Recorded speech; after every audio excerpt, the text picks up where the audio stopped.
किसी ने बड़े कमाल की बात कही है कि हम दिए को तो फूंक मार कर बुझा सकते हैं मगर अगरबत्ती को नहीं, क्योंकि जो महकता है उसे कौन बुझा सकता है और जो जलता है वो तो खुद ही बुझ जाता है। हाय गाइस, मैं हूं आरजे कार्तिक। एक छोटी सी कहानी। ये कहानी एक ऐसी महिला की जो कि रोजाना मंदिर जाती थी। उनका यही डेली रूटीन था। वो अपने शहर में रहें, गांव चली जाएं, किसी शादी में चली जाएं, जहां कहीं रहें, देश में रहें, विदेश में रहें, उन्हें किसी न किसी मंदिर जाकर के दर्शन करने होते थे।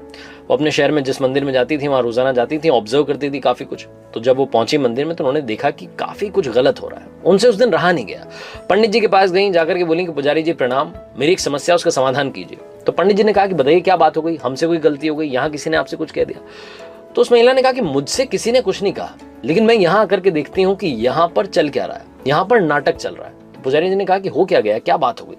तो महिला ने कहा कि मुझे लगता है कि यहाँ जितने लोग आ रहे हैं वो सिर्फ यहाँ आकर के नौटंकी कर रहे हैं, क्योंकि वो आधे से ज्यादा टाइम मोबाइल चला रहे होते हैं, भगवान का वीडियो बना रहे होते हैं, फोटो खींच रहे होते हैं, खुद की फोटो खींच रहे होते हैं, मंदिर की फोटो खींच रहे होते हैं। वो भक्ति में तो लीन होते ही नहीं है। वो यहाँ सिर्फ दिखावा करने के लिए आते हैं कि हम मंदिर आ गए। कुछ लोग जो होते हैं वो गॉसिप कर रहे होते हैं, बहू की बुराई, सास की बुराई, अपने करियर की बातें, बॉस की बुराई, यहाँ पर गपशप चल रही होती है। यहाँ पर भक्ति कम होती है, दिखावा ज्यादा होता है। वो महिला अपनी शिकायत जो थी की जा रही थी। पंडित जी ध्यान से सुन रहे थे। सारी बात खत्म होने के बाद में बोले कि काम कीजिएगा, आपकी सारी समस्या का समाधान आपको कल मिल जाएगा।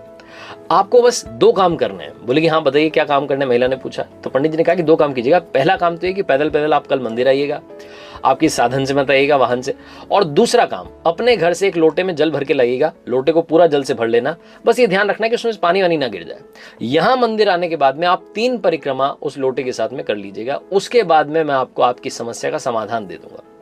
महिला को जो बताया गया था उन्होंने वही किया। पैदल पैदल घर से आई, मंदिर आकर के 3 परिक्रमा की, हाथ में लोटा था, लोटे में जल था, पूरा ऊपर तक भरा हुआ था, पूरा ध्यान था कि पानी वानी ना गिर जाए। सब कुछ हो गया। उसके बाद में जाकर के पंडित जी को प्रणाम किया, बोलेंगे अब बताइए क्या उसका समाधान है, क्यों ये लोग भक्ति में लीन नहीं है, क्यों ये लोग नौटंकी करते हैं? पंडित जी ने कहा कि मेरे कुछ सवाल है, उनका जवाब दीजिए। आज जब आप आई अपने घर से मंदिर तक, क्या आपने आज किसी को गपशप करते देखा? क्या आज आपने किसी को गॉसिप करते देखा? क्या आज आपने किसी को मोबाइल चलाते, वीडियो बनाते, फोटो खींचते देखा? क्या आज आपने देखा कि कोई यहाँ आकर के नौटंकी कर रहा है? तो महिला ने कहा कि नहीं, मैंने आज किसी को नहीं देखा, मेरा कहीं ध्यान नहीं था। तो वो जो पंडित जी थे उन्होंने बोला कि पता है आपका ध्यान क्यों नहीं था? क्योंकि आपका सारा ध्यान इस लोटे पर था कि कहीं इसमें से पानी ना छलक जाए। आपका सारा ध्यान इस पर था कि इसके साथ में मुझे 3 परिक्रमा करनी है, क्योंकि आपका खुद का सारा ध्यान भगवान की भक्ति में था। आपका सारा ध्यान, सारा कॉन्सेंट्रेशन उस लोटे में था। आपने सारी शक्ति भक्ति वहीं पर लगा रखी थी, इसलिए आपके आसपास की दुनिया आपकी नजरों से गायब हो गई। इसीलिए आज आपने पाखंड नहीं देखा। उस महिला को समझ में आ गया कि पंडित जी क्या समझाना चाह रहे थे। दुनिया में अगर आप सक्सेस चाहते हैं, concentration is the key.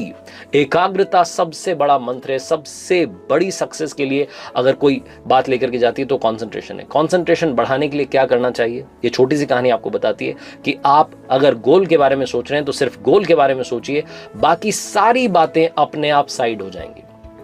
RJ Kartik आज के इस वीडियो में, आज की इस कहानी में बस यही कहना चाहता है, कॉन्सेंट्रेशन बढ़ाएं, कर दिखाओ कुछ ऐसा कि दुनिया करना चाहे आपके जैसा।